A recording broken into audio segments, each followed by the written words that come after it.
Matter सब जुडिस है court में, ठीक है। ताहम हम जो है वो सुप्रीम कोर्ट ऑफ पाकिस्तान का जो लेटेस्ट ऑर्डर है इमरान अहमद खान नियाज़ी के केस में, जिसमें एक्सेस टू जस्टिस को इंटरप्रेट किया गया है, उसके अंदर जो केस लॉ जिस पर रिलाई किया है सुप्रीम कोर्ट ऑफ पाकिस्तान ने या रिफ़र किया है, वो सारी वो जजमेंट्स हैं जो लाहौर हाई कोर्ट लाहौर और इस्लामाबाद हाई कोर्ट ने प्रोटेक्टिव बेल्स में दी हैं। तो सुप्रीम कोर्ट ऑफ पाकिस्तान की लेटेस्ट प्रोनाउंसमेंट जो है इमरान अहमद खान नियाज़ी के केस में, उसका रेशो हमारे केस पे अप्लाई होता है। He himself is coming back to Pakistan.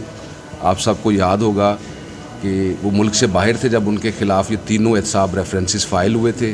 वो बग़ैर किसी कोर्सी मेयर्स के ख़ुद पाकिस्तान आए थे, सारे ट्रायल को उन्होंने फ़ेस किया था।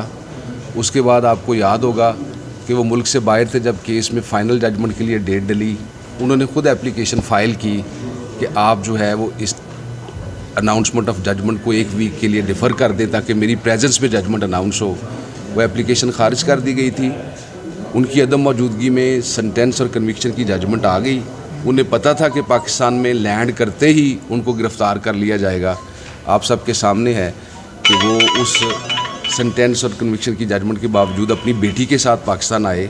और उस वक्त आपको याद होगा जो मिसिस कलसूम नवाज़ थी वो डेथ बेड पे थी, उन्होंने सरेंडर किया, जेल गए बेटी के साथ, वहाँ से उन्होंने अपील्स फाइल की। और इस केस का जो डिस्टिंग्विशिंग फ़ीचर है वो ये है, आप सब जानते हैं कि जब वो पाकिस्तान से बाहर गए हैं तो किसी बेल में उनको बेल रिक्वायर्ड, सब केसेस में वो बेल पे थे, नंबर 1। और नंबर 2, वो एक अदालत के हुक्म और उनकी इजाज़त के साथ मुल्क से बाहर गए। वो इजाज़त आज तक इंटैक्ट है, वो ऑर्डर आज तक मॉडिफाई नहीं हुआ। तो टेक्निकली स्पीकिंग जो है, जो बुनियादी हकूक़ दस्तूर पाकिस्तान ने दिए हैं, आइन ने दिए हैं, कोई शख्स सिटीज़न ऑफ पाकिस्तान हो और वो दुनिया में कहीं भी हो, तो वो आर्टिकल 4 के एनवल पे उसका राइट है कि वो अदालतों से रुजू करे। वो आ रहे हैं, ही वांट्स टू। मगर ये अमजद साहब, ये एतराज़ उठ रहा है कि इमरान खान की मिसाल आपने कोर्ट रूम के सामने रखी, लेकिन वो एक डिफरेंट केस नहीं था। उसमें इमरान खान को कोई जेल नहीं हुई थी। यहाँ पे नवाज़ शरीफ कैद से बाहर गए हैं और जब वापस आएंगे, और उससे पहले उनको इश्तिहारी भी करार दिया इस अदालत ने। तो ये मुख्तलिफ सिनारियो नहीं है। देखिए, मैंने अपनी इस पिटीशन के साथ, अगर आप दोस्तों ने पढ़ी हो, और अभी आपके सामने कोर्ट के सामने सुप्रीम कोर्ट ऑफ पाकिस्तान की एक जजमेंट पेश की जिसमें एक एब्सकॉन्डर को ही प्रोटेक्शन दी गई, नंबर 1। नंबर 2 पे अदालत आलिया इस्लामाबाद के 3 फैसले मैंने अपनी पिटीशन के साथ लगाए हैं। उनके साथ पिटीशन्स की भी कॉपीज़ लगाई हैं जिनके अंदर ये लिखा हुआ है कि जो साइल थे, प्रोटेक्टिव बेल लेने आए थे, वो मुख्तलिफ़ केसेस में एब्सकॉन्डर्स थे।